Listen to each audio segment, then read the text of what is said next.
Hello friends, आज मैं लेकर आया हूं most important section income tax का। सेक्शन 54 कैपिटल गेन चैप्टर से रिलेटेड है। एग्जाम के लिए तो इंपॉर्टेंट है ही, साथ में प्रैक्टिकल लाइफ के लिए भी बहुत जरूरी है। यह सेक्शन बताता है कि अगर आपने रेजिडेंशियल हाउस बेचकर कैपिटल गेन अर्न किया है लॉन्ग टर्म नेचर का, तो हम 54 में उसे बचा सकते हैं। 54 सेक्शन में उसकी एग्जम्पशन हम ले सकते हैं। इसमें इंपॉर्टेंट क्या है, देखिए 2 मकान तक हम खरीद सकते हैं या एक ही मकान खरीद सकते हैं, ये कंफ्यूजन है। एक लिमिट 10 करोड़ की आई है, तो 10 करोड़ की लिमिट कैसे एप्लीकेबल होगी, वो भी एक कंफ्यूजन है। इन चीजों को क्लियर करने के लिए मैंने ये वीडियो तैयार किया है, तो एग्जाम ओरिएंटेड भी है और प्रैक्टिकल लाइफ के लिए भी बहुत जरूरी है। सबसे पहले मैं आपको समझाना चाहूंगा 54 बेसिकली है क्या, उसके बाद हम उस कंफ्यूजन वाले इशू पर आएंगे कि 2 से ज्यादा मकान और 10 करोड़ वाली बात, वो भी हम समझेंगे। देखिए 54 इंडिविजुअल और एचयूएफ को मिलेगा, ये एग्जम्पशन है कैपिटल गेन से। इंडिविजुअल एचयूएफ को मिलेगा अगर उन्होंने रेजिडेंशियल हाउस ट्रांसफर किया, अगर उन्होंने रेजिडेंशियल हाउस ट्रांसफर किया और लॉन्ग टर्म कैपिटल गेन आया, लॉन्ग टर्म कैपिटल गेन आया, तो उसकी एग्जम्पशन हम 54 में ले सकते हैं। तो शर्त नंबर 1, एसएससी कौन होना चाहिए, इंडिविजुअल होना चाहिए या एचयूएफ होना चाहिए। शर्त नंबर 2, उन्होंने ट्रांसफर किया हो रेजिडेंशियल हाउस, इस पर भी डिस्कशन कर लीजिए। अगर कोई कमर्शियल हाउस है और आपने उसे बेचा, तो एलटीसीजी की एग्जम्पशन दूसरे सेक्शन में ले सकते हो, 54 में नहीं मिलेगा। 54 के लिए चाहिए रेजिडेंशियल हाउस। इसमें एक और क्लैरिटी मैं लेकर आता हूं। मान लीजिए एक रेजिडेंशियल हाउस है, उसको मैंने किराए पर दे रखा है। किराए पर मैंने रेजिडेंस पर्पज से दे रखा है, किराए पर मैंने कमर्शियल पर्पज से दे रखा है, दोनों चांसेस। भाई मान लीजिए कोई डॉक्टर है, वकील है, चार्टर्ड है, उनके ऑफिस के लिए मैंने उनको रेजिडेंशियल हाउस किराए पर दिया, उनके रेजिडेंशियल हाउस पर वो ऑफिस चला सकते हैं, उनको अलाउड है। तो यहां पर एक्टिविटी कमर्शियल हो रही है लेकिन हाउस रेजिडेंशियल है, और उस हाउस का रेंट मुझे किस हेड में टैक्सेबल करना होता है, अपने लिए हाउस प्रॉपर्टी में। तो मेरी कंडीशन पूरी हो रही है, रेजिडेंशियल हाउस, और उसका रेंट मेरे लिए हाउस प्रॉपर्टी में कंसीडर्ड होगा। इसलिए अगर मैं ये रेजिडेंशियल हाउस बेचूं जिसको मैंने किराए पर दे रखा है, किसी चार्टर्ड को, किसी लॉयर को, किसी डॉक्टर को, किसी प्रोफेशनल को जिनको अलाउड है, तो ऐसे रेजिडेंशियल हाउस को बेचने पर जो कैपिटल गेन है उसमें हम सेक्शन 54 की एग्जम्पशन ले सकते हैं। अब एक इंपॉर्टेंट पार्ट यहां पर है, थोड़ा सा एडवांस पार्ट है, बड़ा रेयर चांस है कि एग्जाम में आता है, लेकिन अगर आ गया तो समझ लीजिए कि बहुत कम ही बच्चे उसको यूज कर पाएंगे। है क्या? जैसे मेरे पास एक रेजिडेंशियल हाउस है और मैं उस रेजिडेंशियल हाउस में अपना ऑफिस चलाता हूं। मैं चार्टर्ड हूं, मुझे अलाउड है ऑफिस चलाना रेजिडेंशियल हाउस में, तो मैं रेजिडेंशियल हाउस में उस ऑफिस चलाता हूं। अब यहां पर गौर कीजिएगा, तो ये वाला जो रेजिडेंशियल हाउस है जिसमें मैं अपना बिजनेस चला रहा हूं, ये मेरे हाउस प्रॉपर्टी चैप्टर से हटके पीजीबीपी चैप्टर के अंदर फॉल कर जाएगा। हाउस प्रॉपर्टी चैप्टर से हटके पीजीबीपी चैप्टर में फॉल कर जाएगा, और पीजीबीपी में जैसे ही फॉल कर गया, समझ लीजिए 54 की 54 की एग्जम्पशन अब आप नहीं ले सकते। इसे बेचकर अगर कैपिटल गेन आया तो आपकी एग्जम्पशन किसी और सेक्शन में हो सकती है, 54 में नहीं होगी। क्यों? क्योंकि आपका ये प्रॉपर्टी जो आपने बिजनेस पर्पज से यूज करना शुरू कर दिया, रेजिडेंशियल है, लेकिन वो पीजीबीपी में कवर्ड हो गया। अब इससे ठीक पहले जो मैंने एग्जांपल दिया, उन दोनों के बीच का फर्क समझिए। रेजिडेंशियल हाउस अगर मैं लेट आउट कर दूं तो फिर ये हाउस प्रॉपर्टी चैप्टर का पार्ट है, चाहे वो कमर्शियल पर्पस हो, रेजिडेंशियल पर्पस हो। लेकिन अगर रेजिडेंशियल हाउस खुद के बिजनेस के लिए मैं यूज कर लूं, जो जो मुझे अलाउड है, तो ये कैपिटल पीजीबीपी में चला गया, हाउस प्रॉपर्टी से हटके। और इस केस में आप ऐसे रेजिडेंशियल हाउस को बेचने पर जो कैपिटल गेन आएगा, उसकी एग्जम्पशन आप 54 में नहीं ले सकते, ध्यान रहेगा। अच्छा, लॉन्ग टर्म कैपिटल गेन आना चाहिए। आप जानते हो कि नए प्रोविजन के मुताबिक लॉन्ग टर्म में इंडेक्सेशन ऑप्शनल हो गया है, रेजिडेंशियल में एटलीस्ट। फर्क नहीं पड़ता कि आपने इंडेक्स किया है या इंडेक्स नहीं किया है, आपका कैपिटल गेन नेचर है लॉन्ग टर्म का, आपको 54 की एग्जम्पशन दी जाए। सर ये 3 साल लॉक क्या लिखा है, इसकी चर्चा हम बाद में करेंगे। ये ताला यहां है, यहां से कनेक्टेड है ये ताला। अब ये तो हो गया कि आपने रेजिडेंशियल हाउस बेचा है, लॉन्ग टर्म कैपिटल गेन आया है। अब आपको 54 की एग्जम्पशन चाहिए, तो तीसरी शर्त, तीसरी तो मैं लॉन्ग टर्म में डाल देता हूं। चौथी शर्त है आपको न्यू इन्वेस्टमेंट करना पड़ेगा रेजिडेंशियल हाउस में, और रेजिडेंशियल हाउस होना चाहिए इंडिया, आउटसाइड इंडिया नहीं। अब यहां पर एक भी मकान है और दो भी लिखा हुआ है, इन दोनों पर हम डिस्कशन करेंगे। फिलहाल हमारी चर्चा जारी है कि आपको इन्वेस्टमेंट करना पड़ेगा रेजिडेंशियल हाउस। कब तक खरीदना है, इसके लिए इस डायग्राम से समझें तो ज्यादा इजी लगेगा। मान लीजिए 24-25 में आपने इस पर्टिकुलर डेट पर, 24-25 में इस पर्टिकुलर डेट पर आपने प्रॉपर्टी बेची। ये एक डेट पकड़ लेते हैं, कोई भी डेट ले लेते हैं, मान लेते हैं कि 17 अगस्त को बेचा है मैंने। तो मुझे यहां से 17 अगस्त 2023 से 17 अगस्त 2023 से लेकर इस बीच में भी मैं प्रॉपर्टी खरीद सकता हूं, और अगर मैं चाहूं तो बेचने के आने वाले 2 साल तक भी मैं प्रॉपर्टी खरीद सकता हूं। तो यानी 17 अगस्त 2023 से 17 अगस्त 2026 तक मैं प्रॉपर्टी खरीद सकता हूं, मेरे पास ऑप्शन है। अगर मुझे बनवाना है तो बेचने की डेट के आने वाले 3 साल तक, मतलब क्या हुआ 17 अगस्त 2024 से 17 अगस्त 2027 तक मैं ये प्रॉपर्टी बनवा सकता हूं, परचेज एंड कंस्ट्रक्ट। अब चूंकि टाइम पीरियड मुझे आगे का दिया गया है, समझ लीजिए मेरा असेसमेंट ईयर आ गया 25-26 में मेरे आईटीआर की ड्यू डेट आ गई। अब ड्यू डेट तक, मान लीजिए ड्यू डेट तक मैंने इन्वेस्टमेंट नहीं किया, ड्यू डेट तक मैंने इन्वेस्टमेंट नहीं किया, तो क्या होगा, मेरे पास तो टाइम आगे का भी है।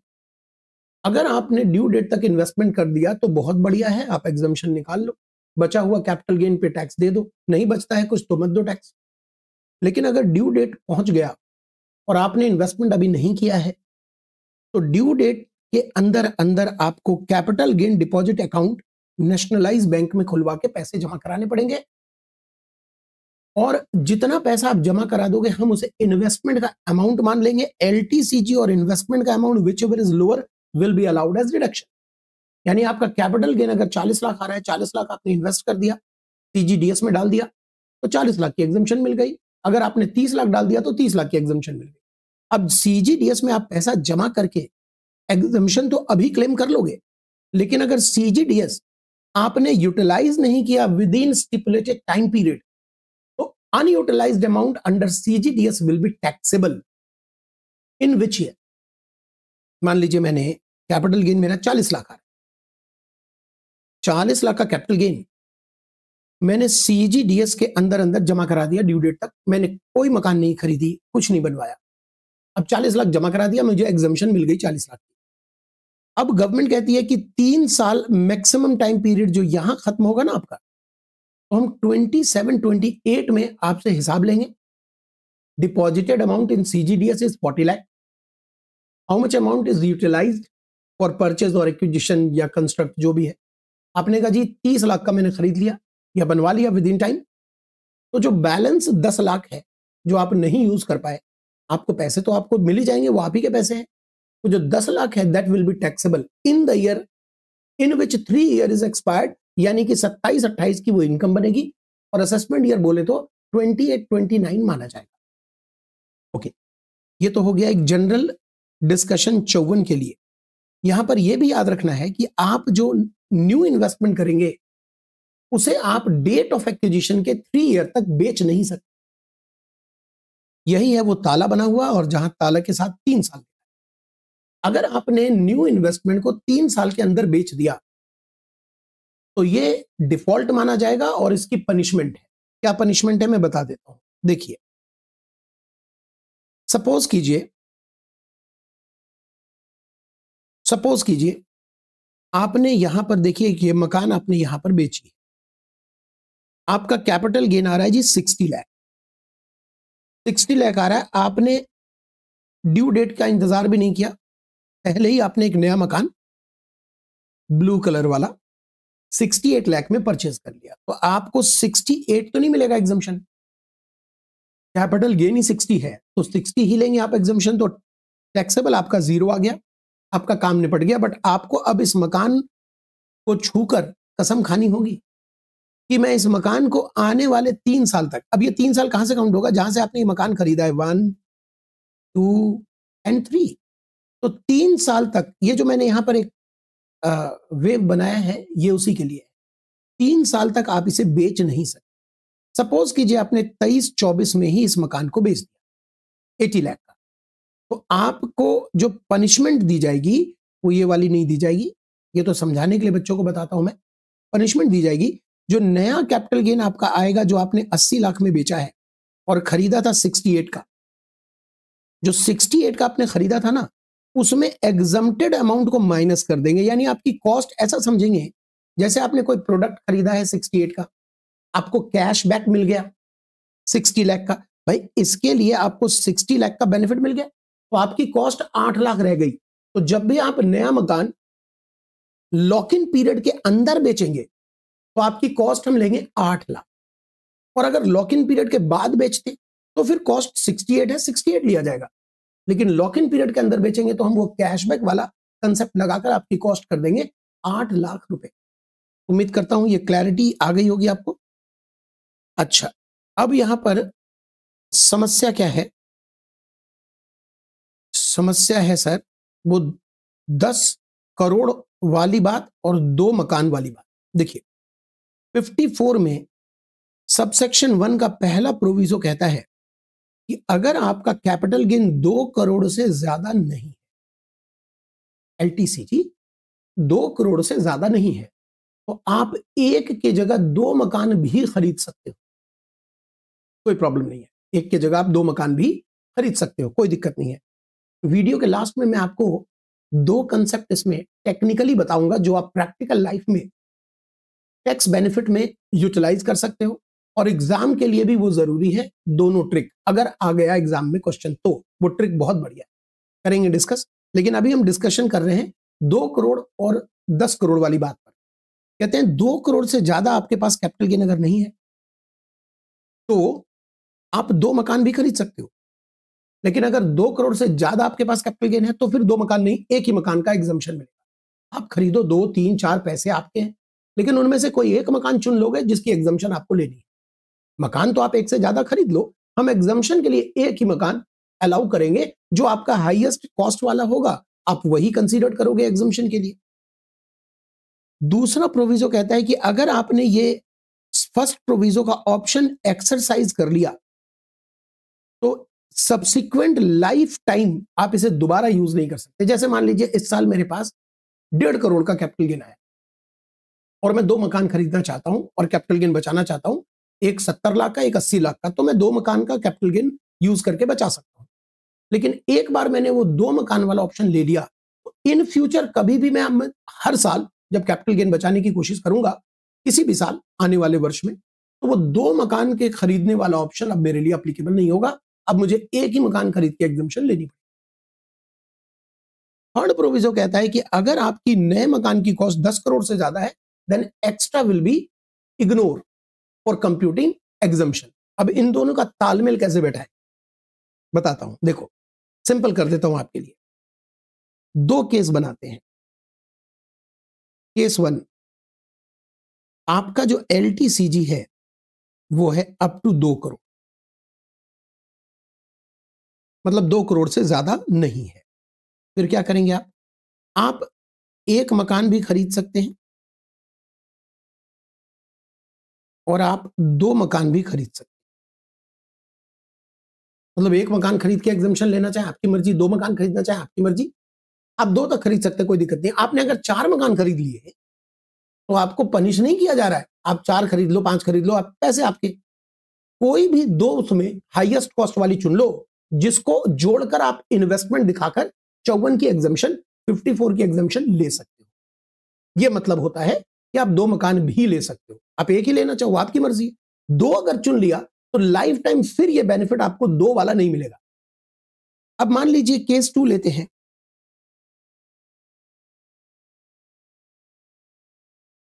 आपका एलटीसीजी आ रहा है 2 करोड़ से ज्यादा, तो एग्जाम में ये दो ही क्वेश्चन बनेंगे, या तो 2 करोड़ तक एलटीसीजी या 2 करोड़ से ज्यादा आ रहा है एलटीसीजी। अब आप पे चॉइस है, आप एक ही मकान ले सकते हो, एक ही मकान। दो मकान अगर आपने लिया, आप 2 ले लो, 4 ले लो, मैं फिर कहूंगा, तो कोई भी उनमें से एक मकान जिसकी हाईएस्ट इन्वेस्टमेंट है वो यहां यूज करो, और मैक्सिमम आप यूज करोगे इन्वेस्टमेंट अमाउंट 10 करोड़।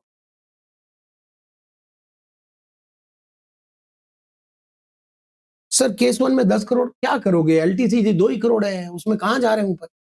आपके लिए मैं प्रोविजन को सिंप्लीफाई कर रहा हूं, ताकि आप क्लियर कट आपके माइंड में चीजें एग्जाम में जल्दी से जल्दी आप उसको यूज कर सकें।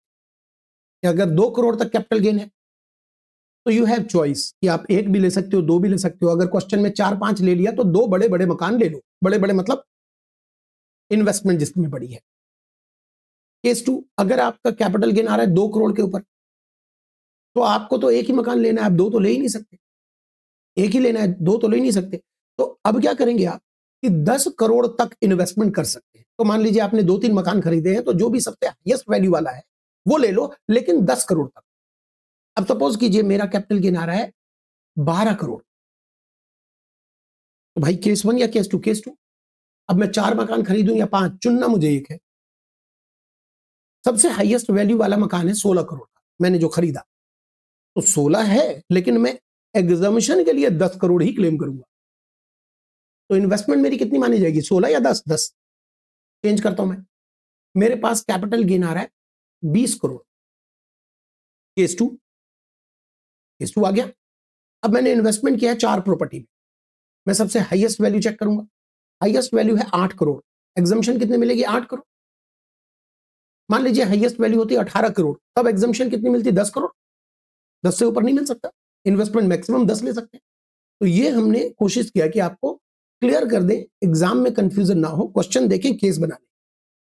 ओके, अब बारी आती है उस बात की जो मैंने कहा था कि वीडियो के लास्ट में आपको मैं 2 बेहतरीन चीज बताऊंगा। पहला, हाई कोर्ट का जजमेंट, जहां पर लिखा है कि अगर रिटर्न कोई लेट फाइल करता है, हालांकि ये लिटरल इंटरप्रिटेशन ऑफ लॉ नहीं है, कानून में जो लिखा है वो नहीं है, बट हाई कोर्ट के जजमेंट के अकॉर्डिंग, आपको जजमेंट का नाम नहीं याद रखना, आप हाई कोर्ट भी कोर्ट कर सकते हो।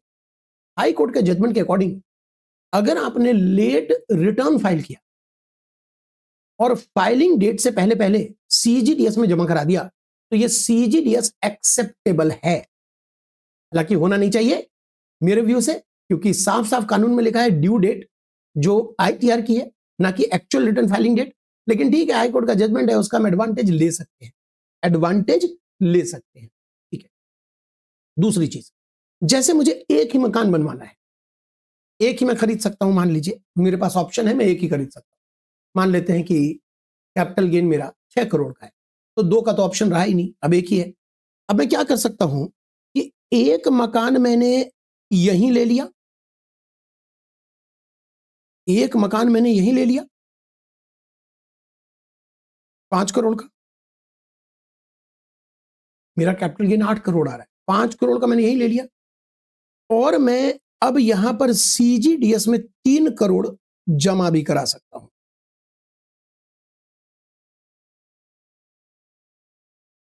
ये आपके मन में आ जाएगा एग्जाम में कंफ्यूजन कि भैया 8 करोड़ का कैपिटल गेन है, you can't take more than 1, 2 crore के ऊपर है तो 2, तो आप एक से ज्यादा तो नहीं ले सकते। एक आपने खरीद लिया है ड्यू डेट के अंदर 5 करोड़ का, तो बात खत्म हो गई। फिर 3 करोड़ सीजीडीएस में जमा कराया, उसका क्या करेंगे? तो एग्जामिशन कितनी दोगे आप एग्जाम में? आपको लगेगा कि हम 5 करोड़ की एग्जामिशन दे सकते हैं, दैट्स ऑल। 2 तो ले ही नहीं सकते मकान। लेकिन आप यहां पर एक ट्रिक भूल रहे हो, मैंने ये थोड़ी बोला कि 3 करोड़ के डिपॉजिटेड अमाउंट से मकान खरीदूंगा। मैं एग्जिस्टिंग मकान जो 5 करोड़ का खरीदा है उसमें कंस्ट्रक्ट करवाऊंगा, 1 फ्लोर 2 फ्लोर और बनवाऊंगा, मेरी मर्जी। तो आप इसमें डिनाई नहीं कर सकते एग्जामिशन, एग्जामिशन आपको 8 करोड़ देना पड़ेगा। हाँ, ये बात और है कि जब कहानी आगे बढ़ेगी, 3 साल एक्सपायर हो जाएंगे, 17/8/2027 के बाद ये देखा जाएगा कि उस 3 करोड़ का आपने क्या किया। उस 3 करोड़ के उसी मकान में आपने फर्दर और इन्वेस्ट कर दिया उसी मकान में कंस्ट्रक्शन में, दैट इज ओके। नहीं किया तो फिर वो अनयूटिलाइज टैक्सेबल हो जाएगा उस ईयर में। लेकिन सोचिए कि 2-2.5 साल के लिए आपका टैक्स डेफर्डमेंट भी हो गया।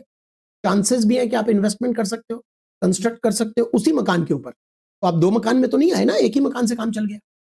तो ये 2 ट्रिक है जो ध्यान रखना चाहिए आपको प्रैक्टिकल लाइफ के लिए भी, और एग्जाम में तो अगर आ गया तो बहुत बेहतरीन बनेगा। ठीक है, चलिए पढ़ाई इसी तरह करते रहिए, नॉलेज गेन करते रहिए। मिलते हैं